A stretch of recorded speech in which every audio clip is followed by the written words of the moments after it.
আচ্ছা। আসসালামু আলাইকুম ওয়া রাহমাতুল্লাহি ওয়া বারাকাতুহু।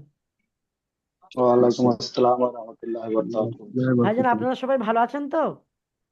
আলহামদুলিল্লাহ। আলহামদুলিল্লাহ, ভালো আছি। আচ্ছা, আজকে আমরা পড়বো সবক নাম্বার 1, অর্থাৎ একদম প্রথম অধ্যায় আলিফ থেকে পড়বো। 13 তার নম্বর। আগে 13 নম্বর। আমরা কিতাবের দোয়া পড়বো, আউযু বিল্লাহ বিসমিল্লাহ পড়বো, তারপরে আমরা পড়া শুরু করব। আউযু বিল্লাহি মিনাশ আউযু শাইতানির রাজিম। বিল্লাহি বিসমিল্লাহ। মিনাশ শাইতানির রাজিম। বলেন আমার সাথে সাথে, আপনারাও বলেন। আউযু বিল্লাহি মিনাশ শাইতানির রাজিম। বিসমিল্লাহির রহমানির রহিম। বিসমিল্লাহির রহমানির বিসমিল্লাহির রহিম। রহমানির রহিম। রাব্বি ইয়াসসির রব্বে রাব্বি ইয়াসসির ইয়াসসির ওয়ালা তুআসসির আমার ওয়ালা তাসসির তুয়াসসির ওয়া তাম্মিম বিল খাইর তামিল খায়ের। ওয়া তাম্মিম বিল খাইর।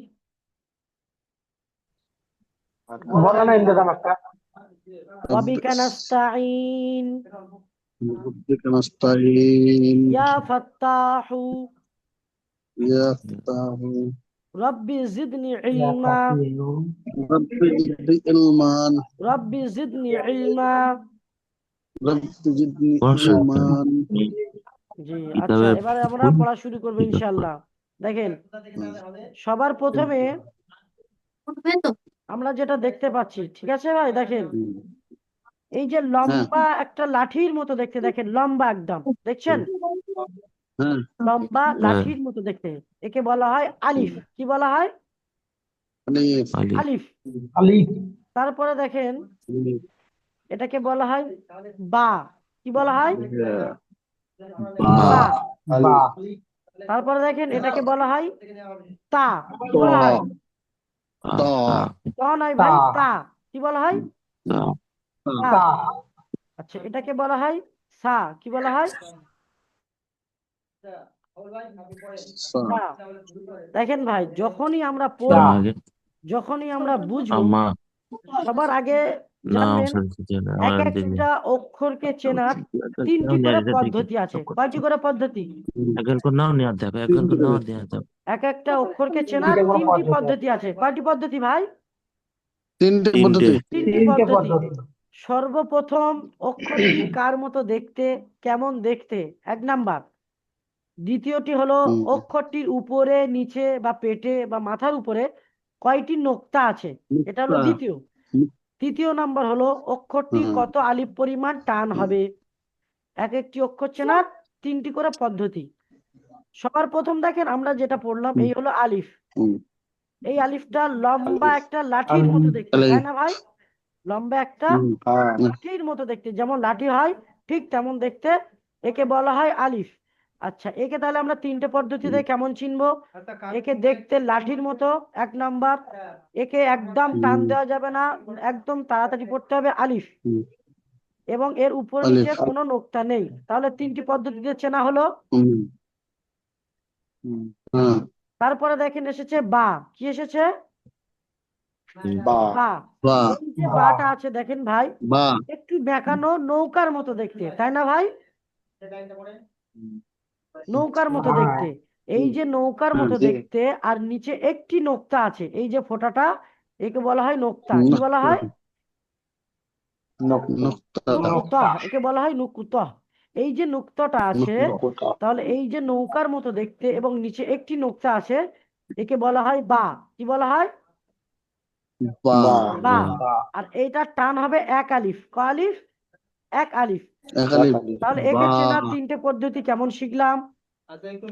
নৌকার মতো দেখতে 1 নাম্বার, এর নিচে একটি নোক্তা আছে 2 নাম্বার, এবং এটি 1 আলিফ পরিমাণ টান হবে। তাহলে 3টে পদ্ধতি হলো না, হলো না ভাই? হ্যাঁ। হয়েছে। তাহলে এটা হলো আলিফ, এটা হলো বা। 1 আলিফ পরিমাণ টান দিয়ে বলবেন বা। তারপরে দেখেন তা। বা। কি আছে? তা। তা। এটাও দেখেন তা। ভাই, এই যে বায়ের মতো, বায়ে যে নৌকাটা ছিল ঠিক তেমন, বা যেমন নুক্তাটা দেখতে উপরে ছিল, আছে। তাও ঠিক তেমন দেখতে। বাও যেমন নৌকার মতো দেখতে, তাটাও ঠিক তেমন নৌকার মতো দেখতে, একই রকম। দুটো অক্ষর কিন্তু দেখতে একই রকম, বা, তা এবং সা, তিনটে অক্ষর। বা, তা, সা, এই হলো সা, এই হলো সা। এই যে বা, তা এবং সা, তিনটি অক্ষর সম্পূর্ণ একই রকম দেখতে। কার মতো দেখতে বলেন তো? নৌকার মতো দেখতে। কার নৌকা। মতো দেখতে? নৌকার মতো নৌকার মতো নৌকার দেখতে। মতো দেখতে। নৌকার কিন্তু মতো। এই তিনজনের মধ্যে আবার তফাৎ আছে, পার্থক্য আছে। কি বলেন তো ভাই? দেখেন, বায়ের নিচে নুক্তার আছে, জন্য ওদের নিচে জি, নুক্তা, নোক্তার উপরে পার্থক্য, নুক্তা। মাশাআল্লাহ, খুব সুন্দর বলেছেন। বায়ের নিচে আছে একটি নোক্তা, তায়ের উপরে আছে দুটি নোক্তা, এবং সায়ের দুটি উপরে নুক্তা, আছে তিনটি নোক্তা, তাই না ভাই? তিনটি নুক্তা। জি। হ্যাঁ। বাও একালিপ পরিমাণ টান হবে, তাও একালিপ পরিমাণ টান হবে, আর সাও একালিপ পরিমাণ টান হবে। তাহলে তিনজনকে দেখতে একই, তিনজনকে কাজও একই। কাজ বলতে কি? একালিপ পরিমাণ টান। বাও একালিপ টান, তাও একালিপ টান হবে, আর সাও একালিপ টান হবে। তাহলে বা, তা, বা, সা। তা, সা। কিন্তু এর মধ্যে পার্থক্য কি? নোক্তার পার্থক্য। একটাই পার্থক্য, নোক্তার পার্থক্য। বায়ের নিচে আছে একটি নোক্তা, একে নুক্তার বলা হয় বা। তায়ের উপরে দুটি নোক্তা, একে বলা হয় তা। আর সায়ের উপরে আছে তিনটি নোক্তা। এই যে নৌকার মতো দেখতে, দেখেন তিনটি অক্ষর, বায়ের নিচে এই নৌকার নিচে একটি নোক্তা যখন আসছে, মনে করবেন নিচে নোক্তা দেখে চিনবেন। কোনো কোনো সময় বাটাকে পুরোপুরি দেওয়া হবে না, নোক্তার দ্বারা আপনাকে চিনতে হবে। নিচে একটি নোক্তা এলো মানে বা, উপরে দুটি নোক্তা এলো মানে তা, উপরে তিনটি নোক্তা এলো মানে সা। বুঝতে পেরেছেন ভাই? সা। ভালো। সা নয় ভাই, সা। কি বলবেন? বুঝতে সা, পেরেছি। সা। সা। জি। তারপরে দেখেন জিম, কি বলা হয়? নেটওয়ার্ক চলছে। জিম। এই যে জিমটা আমরা পড়লাম, এটা কার মতো দেখতে বলেন তো ভাই? কাস্তের মতো দেখতে, তাই না ভাই? যে আমরা বাদাতে, কাস্তের মতো মাঠে, দেখতে। মাঠে যে ধান কাটা হয়, সেই ধান কাটা কাস্তের মতো দেখতে, তাই না ভাই? দেখেন এটাও ঠিক ওই একই রকম কাস্তের মতো দেখতে। কিন্তু এখানে এর পেটে দেখেন একটি নোক্তা আছে, দেখতে পাচ্ছেন? হ্যাঁ। তাহলে এই অক্ষরকে আমরা তিনটে পদ্ধতিতে চিনলাম। কেমন? অক্ষরটি দেখতে কাস্তের মতো, অক্ষরটির পেটে একটি নোক্তা আছে, এবং অক্ষরটি 3 আলিফ পরিমাণ টান হবে। জিম। আমার সাথে সাথে বলেন, জিম। জিম। মাশাআল্লাহ, সুন্দর বলছেন আপনারা। আচ্ছা, তারপরে দেখেন হা, এখানে একালিপ টান হবে। হা, দেখেন তো, ওই যে কাস্তের মতো দেখতে জিম ছিল, হাটাও কিন্তু সম্পূর্ণ একই রকম দেখতে, তাই না ভাই? কিন্তু নুক্তা নাই, হ্যাঁ, একই রকম হাটাও দেখতে কিন্তু পুরো। একই রকম সম্পূর্ণ নুক্তাটা নাই কাস্তের এখানে, মতোই নুক্তাটা দেখতে, নাই তাই না এখানে। ভাই? হ্যাঁ, হ্যাঁ। জি। তো দেখেন জিমের পেটে কিন্তু একটি নোক্তা ছিল, কিন্তু এখানে হায়ের পেটে কোন রকম নুক্তা নেই, উপরে নিচে পেটে নুক্তা কোন নাই। রকম নুক্তা নেই। তাহলে যখন নুক্তা থাকবে না, এরকম কাস্তের মতো চিহ্ন আসবে, তখন কি হবে? হা, একালি পরিমাণ টান দিয়ে হবে হা। তারপরে দেখেন আছে খ, কি আছে? খ, বলেন খ। হা নয় ভাই, বলেন খ। খ, ক। বাংলা লেখা যেমন আছে ক এর পরে খ, এটাও ঠিক হবে খ। কি বলবেন? খ। এটাও দেখেন ঠিক তাই। এই যে জিমটা আমরা পড়েছিলাম, এই যে জিমটা, এটা আমরা যেটা কাস্তের মতো দেখতে ছিল, এই যে জিমটা কাস্তের মতো দেখতে ছিল, এই হাটাও কিন্তু ওই একই রকম কাস্তের মতো দেখতে। আর এই যে খটা পড়লাম, এই জিম, এই হা এবং এই খ, এই তিনটে অক্ষরই কাস্তের মতো দেখতে। কিন্তু এই তিনটে অক্ষরের মধ্যে জিমটা 3 আলিফ পরিমাণ টান হবে, হা এবং খ এক আলিফ এক আলিফ করে টান হবে। আর এদের মধ্যে পার্থক্য হলো নোক্তা। জিমের পেটে আছে একটি নোক্তা, হায়ের উপরে নিচে পেটে কোনো নোক্তা নেই, এবং খয়ের উপর আছে একটি নোক্তা। তাহলে কেমন হবে? জিম।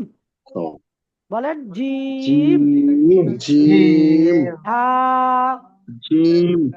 হা, হা। হা। বুঝতে পারলেন ভাই? বুঝতে পেরেছেন তো ভাই? আলহামদুলিল্লাহ, বুঝতে পেরেছি। তারপরে দেখেন আছে দাল, কি আছে ভাই? দাল। তারপরে আছে দেখেন ভাই জাল। এই দুটো অক্ষর একই রকম দেখতে, দাল এবং জাল। দাল, জাল। এই যে দাল এবং জালটা আছে, জাল। ইংরেজি লেখা দাল, ইউ যে জাল। লেখাটা দেখেছেন তো, ইউ এরকম লেখা থাকে, ওই ইউ লেখার মতো দেখতে সম্পূর্ণ, শুধু এটা পাশ ভাবে দেওয়া আছে।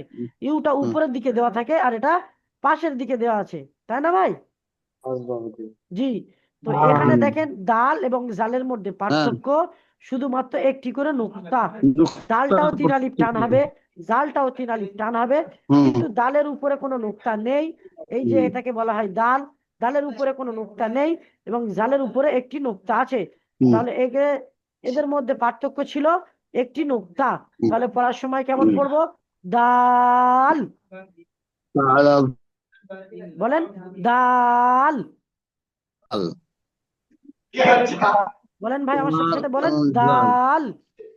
দাল দাল তারপরটা বলেন জাল, জাল। দাল দাল তাহলে দাল এবং জালের মধ্যে পার্থক্য কি ছিল ভাই? নুক্তার দাল পার্থক্য। একটি করে নুক্তা, নুক্তা তাই না ভাই? পার্থক্য, দালের জি নুক্তা নেই, জালে হ্যাঁ, নুক্তা উপরে একটা আছে। জি, দালের উপরে কোনো নুক্তা নেই এবং জালের উপরে একটি নুক্তা আছে। একটা তারপরে দেখেন নুক্তা ভাই আছে। র, কি আছে ভাই? র র, এই যে আছে র, এই যে রটা আছে এটাকে কেমন দেখতে বলেন তো? ওই যে মনে করেন একটা এল যেমন দেখতে হয়, ইংরেজি লেখা এল, এটা তার উল্টো সাইডে ঘোরানো এবং একটু বেঁকা, তাই না ভাই? দেখেন তো এল এর মতো কিছুটা দেখতে, কিন্তু এটা উল্টো দিকে ঘুরে আছে। এল থাকে ডান দিকে ঘোরানো, এটা আছে বাম দিকে ঘোরানো, এবং এর উপরে নিচে কোনো রকম নোকটা নেই, শুধু একটা বেঁকা দাড়ির মতো দেখতে। একে বলা হয় র। কি বলা হয়? র র। কি বলা হয় ভাই?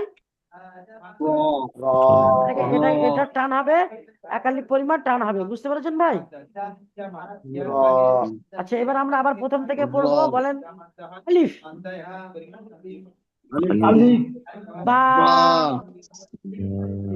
বা তা,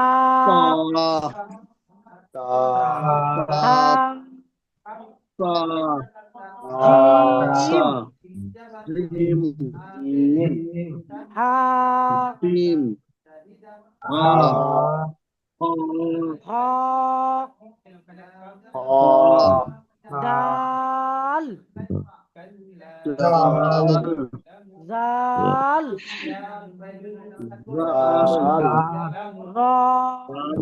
দাল র। তাহলে এই যে পড়াটা পড়লেন আজকে আপনারা, পড়াটা বুঝে এসছে না আসেনি বলেন ভাই? কারোর কোনো সমস্যা অসুবিধা আছে ভাই?